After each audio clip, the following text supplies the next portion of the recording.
নমস্কার বন্ধুরা, আমি অজিত। আপনারা দেখছেন আমার ফেসবুক পেজ অজিত দাস থেকে। এই কীর্তনটা হচ্ছে জানকীবাজার কালীবাড়ি সংলগ্ন মাঠে। কীর্তনে প্রচুর পরিমাণের ভক্তরা হয়েছে। কীর্তন 16 পর হরিনাম সংকীর্তন ছিল। আজকে 2 নম্বর দিন, 2 তারিখ। জানকীবাজার পাওয়ার আগেই এটা হচ্ছে, সব দোকান নিয়ে বসেছে।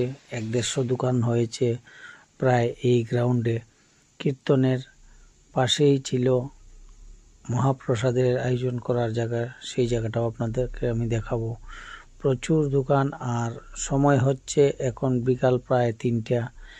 এখন এই পরিমাণের ভিড় হচ্ছে, সন্ধ্যার সময় আরও কি পরিমাণ ভিড় হবে। তো যেহেতু আমার টাইম দিয়ে পারি নাই, আমি এই সময়তে এসেছিলাম। এই সময়ের যে কিছু দৃশ্য আপনাদের সাথে শেয়ার করছি। এই সামনেই খিচুড়ির মহাপ্রসাদ এখানে দেওয়া হচ্ছে, আপনারা দেখতে পারবেন। মাঠে প্রচুর লোক, ভিতরে যে পরিমাণ লোক আছে বাইরেও এই পরিমাণ। সামনে যে মার্কেটের মতো হয়েছে, যে দোকান নিয়ে বসেছে, সব দোকানেও এই পরিমাণ ভিড়। এই বছর প্রচুর লোক দেখা গিয়েছে।